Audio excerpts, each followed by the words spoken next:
শসা গাছের দুটি পাতা হওয়ার পর অর্থাৎ চারা শসা গাছের দুটি পাতা হওয়ার পর গাছগুলি কি পরিচর্যা করতে হবে, কারণ এই টাইমে গাছের বিভিন্ন ধরনের রোগের প্রাদুর্ভাব দেখা যায়, বিভিন্ন ধরনের সমস্যা দেখা যায় এবং তার ফলে শসা গাছগুলি কিন্তু যথেষ্ট হারে গতি বৃদ্ধি হয় না এবং নানা রকম সমস্যার সৃষ্টি হয়ে থাকে। গোড়া কেটে দেওয়ার একটা ব্যাপার থাকে এবং গাছগুলি অনেক গাছ অঙ্কুরোদ্গম হয় না। এর জন্য কি করণীয়, অর্থাৎ শসা গাছের দুটি পাতা হলে গাছের কি পরিচর্যা করবেন সেটা নিয়ে আজকের ভিডিওতে আমি সংক্ষেপে আলোচনা করব। তাই চলো ভিডিওর দিকে এগিয়ে যাওয়া যাক।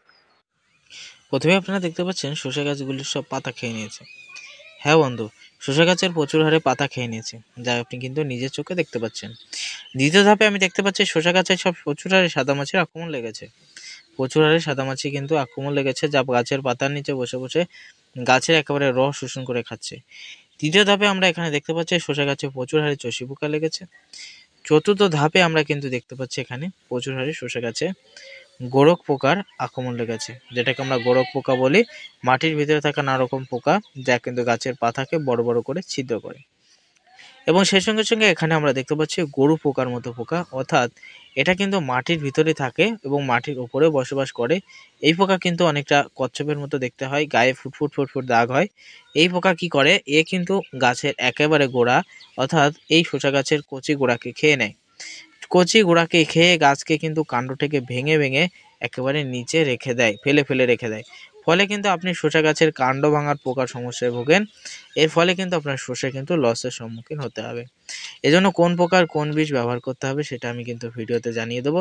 তাই ভিডিওটা প্রত্যেকে ধৈর্য ধরে দেখার চেষ্টা করবেন। তাই চলুন বন্ধু, কোন প্রকার কোন বীজ আমি কিন্তু দেখিয়ে দিই। ফার্স্টে শসা গাছগুলিতে যখনই কিন্তু এইরকম, এই যে দেখতে পাচ্ছ, এইরকম কিন্তু প্রচুর হারে পাতা ছিদ্রকারী পোকার সমস্যায় ভুগবেন। এই যে দেখুন, আর একটু দেখাই, এই দেখুন, এবার এর নিচে কিন্তু সাদা মাছি রয়েছে এবং প্রথমেই দেখতে পাচ্ছ শসা গাছে প্রচুর হারে যখনই পাতা খেকো পোকার আক্রমণ দেখতে পাবেন, তখনই এখানে প্রোফেনোফক্স প্লাস সাইপারমাইথিন গ্রুপের বীজগুলো ব্যবহার করবেন। প্রোফেনোফক্স প্লাস সাইপারমাইথিন গ্রুপের বীজ হিসেবে আমি আপনাদের ফার্স্টেই প্রোফেক্স সুপারকে রিকমেন্ড করব। আপনারা যে জেলা থেকে ভিডিওটা দেখছেন, আপনার নিজের এলাকা থেকে প্রোফেক্স সুপার পেয়ে যাবেন। নাগার্জুন কোম্পানির এই প্রোফেক্স সুপার ব্যবহার করতে হবে। অর্থাৎ এর ভিতরে প্রোফেনোফক্স প্লাস সাইপারমাইথিন থাকায় ইহা গাছের গোড়ায় সমস্ত রকমের যে সমস্ত পোকা রয়েছে, যেমন গরু পোকা এবং সেই সঙ্গে সঙ্গে গোরক পোকা, এই পোকাগুলো কি করে থাকে, এই পোকাগুলো গাছের পাতা খায় প্লাস কাণ্ডকে কেটে নষ্ট করে।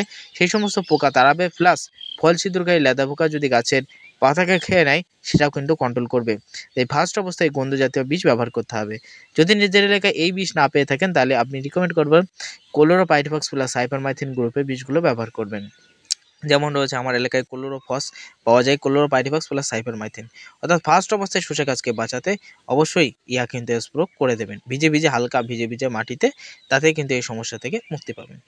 এবার দ্বিতীয় ধাপে আমি যে কথা বলছিলাম, প্রচুর হারে গাছগুলির কিন্তু পাতার নিচে সাদা মাছির অ্যাটাক দেখা যাবে, যা কিন্তু শসা গাছের গতি বৃদ্ধি করতে দেবে না এবং শসা গাছকে একেবারে রস শোষণ করে খেয়ে গাছকে নষ্ট করবে।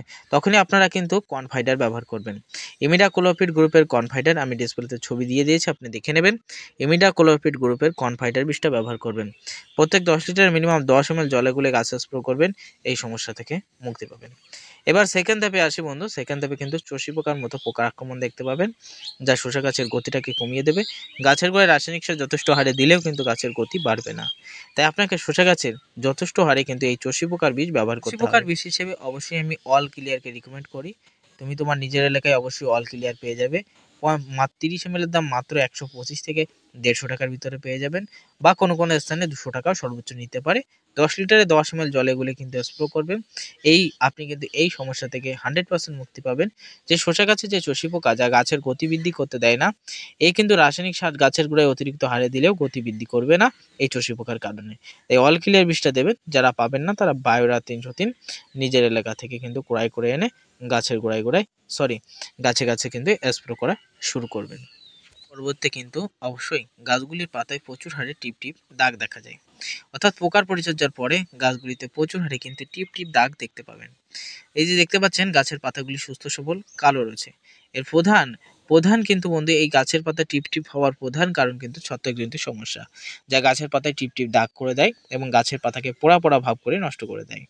তাই তখনই তোমাকে অবশ্যই বাজার থেকে কিন্তু দামি ফাঙ্গিসাইড ক্রয় করার কথা কিন্তু বলবো না।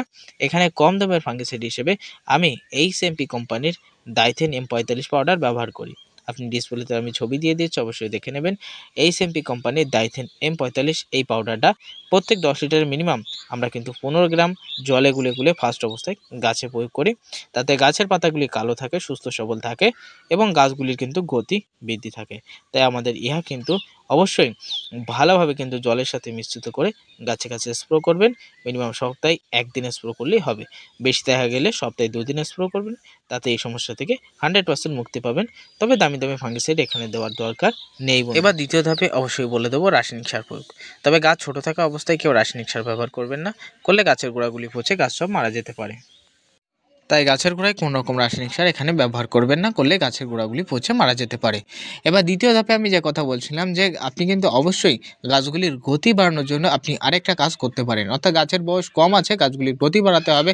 তাহলে এখানে আপনি ডাইথেন M45 পাউডারের সাথে চিলেট জিঙ্ক, বাজারে যে কোনো কোম্পানির চিলেট জিঙ্ক, যেমন আমার এলাকায় চ্যালামিন পাওয়া যায়, আমি চ্যালামিন ব্যবহার করি। প্রত্যেক 10 লিটার মিনিমাম 10 থেকে 15 ml চ্যালামিন এবং 10 থেকে 15 ml ডাইথেন M45 পাউডার, দুটো একসাথে মিশ্রিত করে গাছের পাতা কালো থাকে, গাছের গতি বৃদ্ধি পায়। আপনারা দেখতে পাচ্ছেন গাছের পাতাগুলি কালো আছে, গাছের গতি বৃদ্ধি আছে এবং গাছের পাতা দেখুন সুস্থ সবল আছে।